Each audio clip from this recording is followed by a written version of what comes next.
De prins dat je niet gelopen bij. Oh, Toch ziek man, of niet? prinses. Ja. Ja. Dus volgens mij kun je dat noemen ze hier.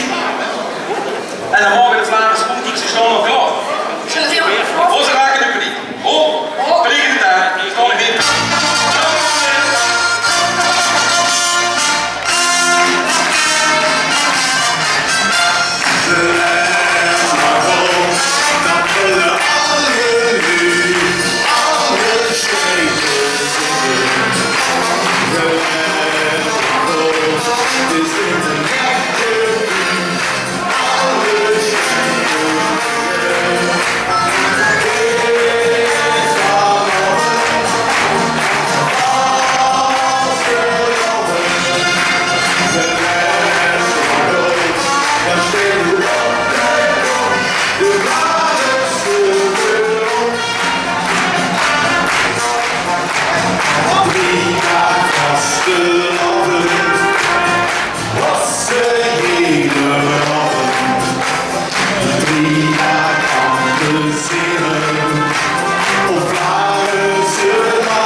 We gaan langzamerhand naar een ander hoogtepunt van de avond, namelijk de uitroeping van onze 71ste stadsprins van ons wereldstad.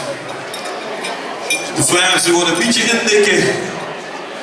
Maar voordat we zoiets zien, kan ik toch even heel snel een paar mensen bedanken die deze avond weer mogelijk gemaakt hebben. Op de eerste plaats voor het hele geweldig publiek, dankjewel!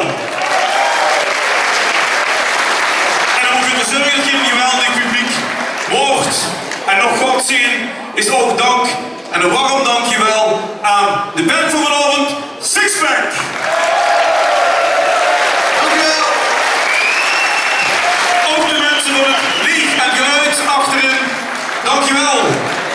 En de regisseurs van vanavond, die weet niet mogen zitten, maar ik heb ze wel een handje gegeven. Pauline en Ben Heutmakers. En ook Chantal en Jo, bedankt. En die gaan er ook niet jullie vergeten, maar dat kennen we dadelijk. Zef en Mai, wie kennen we die? We zijn incognito. Zef en Mai! En dat is geweldig, hè? Mevrouw Kretses en meneer Merkelbach. En je gaat even eten. Maar mevrouw Mai is een Sint-Schweetje. En dat stukje gelijk voor altijd. Ja, op de receptie van de altijd onder dat terugkrijgen. Dat snap je natuurlijk wel. Wat ben je? We zijn nog altijd veerzin zitters. Ja, maar dat is even de vraag. Dus zeggen we is het veerzin zitten of veerzin zitten? Kijk, we komen nog eventjes over. Maar goed, Verenigde Vlaamse in de revue. Zo'n geweldig liedje. Ik zou zeggen, snap in de arm. We gaan nog even zingen. Ook voor het meisje van Zintert. Geleen, dat is een wereldstad. Snap in de arm.